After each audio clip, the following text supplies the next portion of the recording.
Bab 342. Kintiasu mengundurkan diri. Untuk perang, negara Dasa tidak pernah takut pada siapapun atau negara manapun.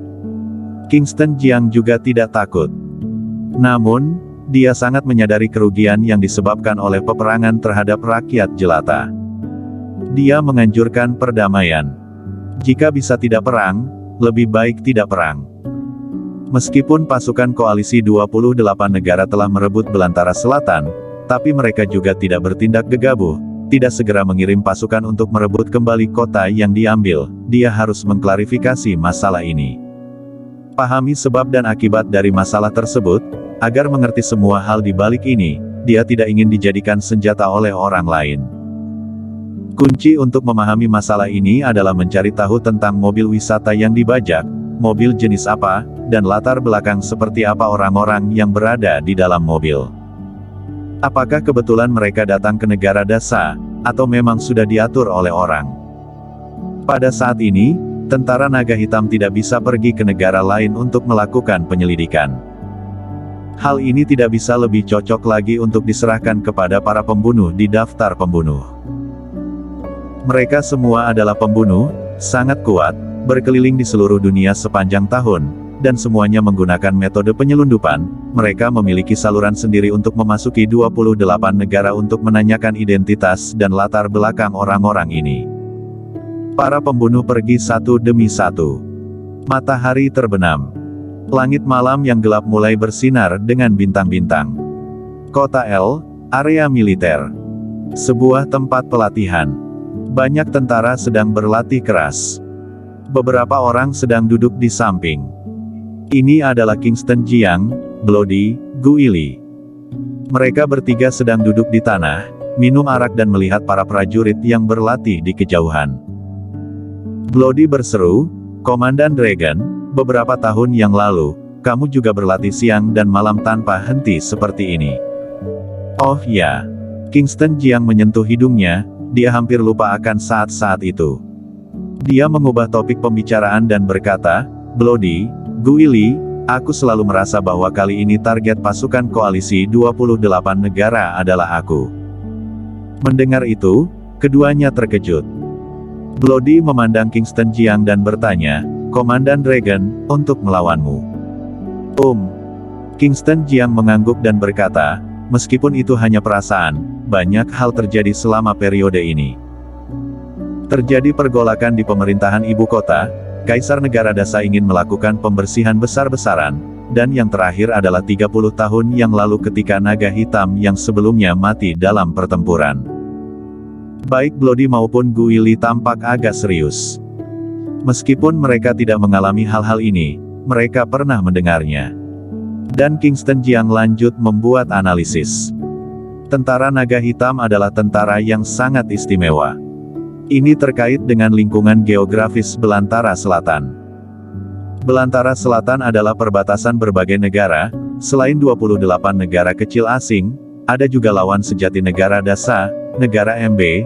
Pembentukan tentara naga hitam adalah untuk melawan negara MB. Tentara naga hitam adalah tentara yang independen dari area militer manapun. Ini adalah tentara yang hanya dikomandoi oleh naga hitam, dan panglima tertinggi tentara naga hitam juga akan memegang pedang pidana. 30 tahun yang lalu, naga hitam yang terdahulu meninggal, dan pemerintahan di ibu kota diperbarui semua. Sekarang, saatnya untuk membuat pembaharuan lagi. Tanpa bisa ditahan Bloody berkata, "Jadi, beberapa tokoh besar di ibu kota ingin kamu mati, tetapi mereka tidak bisa berbuat apa-apa padamu di dalam wilayah sendiri. Itu sebabnya merencanakan peperangan kali ini dan menarikmu ke Belantara Selatan, agar kamu bisa mati di medan perang." "Ya." Kingston Jiang mengangguk dan berkata, "Sangat mungkin seperti itu." Guili bertanya, "Komandan Dragon, lalu menurutmu siapa yang merencanakan semua ini?" Kingston Jiang menggelengkan kepalanya, "Aku tidak tahu, ini hanya tebakanku, tidak ada bukti, lebih baik menunggu penyelidikan yang jelas." Bloody ragu-ragu, dan setelah beberapa saat barulah berkata, "Komandan Dragon, sekarang dalam negara kita sangat perhatian dengan Belantara Selatan, di seluruh internet dalam negeri meminta agar tentara naga hitam untuk menyerang sesegera mungkin untuk mendapatkan kembali wilayah yang telah direbut. Kita hanya bertahan di kota L dan tidak menyerang, takutnya ini dapat menyebabkan protes dalam negeri. Kingston Jiang melambaikan tangan perlahan dan berkata, wilayah yang hilang tentu saja harus direbut kembali, tetapi tidak masalah hanya beberapa hari. Tunggu sampai aku mencari tahu siapa yang ada di belakang 28 negara barulah kita bicarakan lagi. Jangan membahas ini lagi, ayo, kita minum. Kingston Jiang mengambil sebotol arak. Bloody, Gui Li juga mengambilnya. Ketiganya saling bersulang. Kemudian memegang botol arak dan langsung meminumnya hingga habis. Malam berlalu dalam diam. Hari berikutnya. Jiangzhong. Tadi malam, tidak sedikit orang di Jiangzhong yang menderita insomnia. Klu Tang dan keluarga Tang tidak bisa tidur, begitu juga Kintiasu. Klu Tang terjaga sepanjang malam. Dia berbaring di tempat tidur dan tidak bisa tidur sambil berguling-guling ke sana kemari. Benaknya dipenuhi oleh Kingston Jiang. Ketika pertama kali bertemu, dia menarik tangannya dan berkata bahwa selama ada aku, kamu akan memiliki seluruh pria di seluruh dunia. Wajahnya berlinang air mata. Tidak tahu berapa banyak air mata yang dia keluarkan. Dia berjalan keluar kamar dengan lesu. Ruang keluarga. Duduk banyak orang. Jasmine He, Tanner Tang, Minnie Wu, dan Klan Tang. Cedera Klan Tang belum sepenuhnya pulih, tetapi dia malah keluar dari rumah sakit dan istirahat di rumah. Kakak. Klan Tang memanggilnya dan memarahi, kamu bercerai dengan kakak ipar, mengapa tidak memberitahuku? Jika kamu memberitahu aku lebih awal, aku pasti akan menghentikanmu. Klu Tang datang dan duduk di sofa, dia lesu dan wajahnya tanpa ekspresi, seolah-olah telah kehilangan jiwanya. Dia melirik Klan Tang dan bertanya dengan samar, mengapa, apakah kamu sudah tahu identitas Kingston Jiang? Klan Tang menggelengkan kepalanya, bukan tahu dari awal juga. Tepat sebelum aku dirawat di rumah sakit, kita dibawa pergi oleh keluarga Wei. Kakak ipar datang untuk menyelamatkan kita, kamu diselamatkan dulu, aku di belakang. Aku melihat kakak ipar membunuh Stanley Wei lalu memukuli David Wei hingga tidak mampu mengurus diri. Lalu akhirnya, Raja Xiaoyao secara pribadi datang setelahnya dan mengumumkan kepada publik bahwa dia mengirim pasukan karena telah menerima laporan. Klu Tang menertawakan dirinya sendiri, aku sangat bodoh. Dia seharusnya sudah bisa memikirkannya sejak lama. Bagaimana seorang sampah bisa memanggil tentara secara terus-terusan? Kakak, bagaimana sekarang? Klan Tang berkata dengan cemas, kakak ipar sangat baik padamu, tetapi kamu malah membuatnya pergi. Aku juga tidak tahu. Klu Tang menggelengkan kepalanya. Dia sangat menyesalinya. Jika waktu bisa diulang, dia pasti akan memperlakukan Kingston Jiang dengan baik dan tidak akan pernah membuatnya sedih walau sedikit pun. Klu, kenapa kamu tidak mengejarnya ke belantara selatan? Jasmine He menyarankan, Kingston Jiang begitu mencintaimu, asalkan kamu mengejarnya, kamu pasti akan bisa membuatnya terharu. Kemudian kalian akan bisa bersama lagi dan kembali menikah. Klu Tang menggelengkan kepalanya. Mengejarnya. Apakah berguna untuk mengejarnya sekarang? Dia sudah menghancurkan hati Kingston Jiang. Dan Kingston Jiang kembali ke belantara selatan untuk berperang, bukan untuk bermain. Jika dia mengejarnya, hanya akan menambah masalah untuk Kingston Jiang.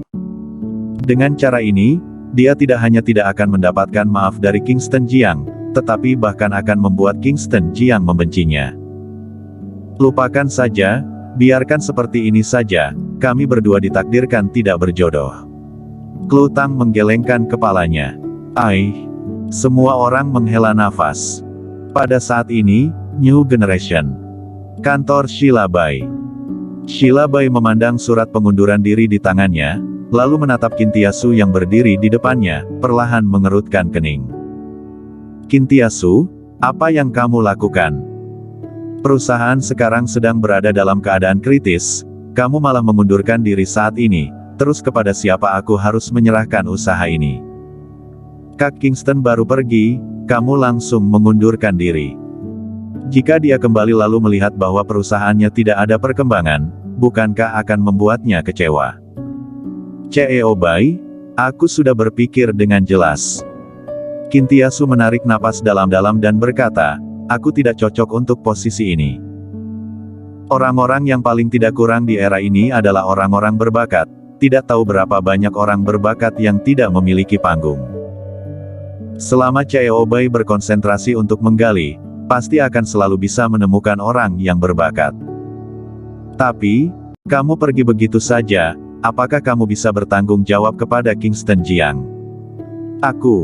Kintiasu ingin berbicara tapi lalu berhenti lagi. Setelah memikirkannya, dia tetap tidak mengatakannya.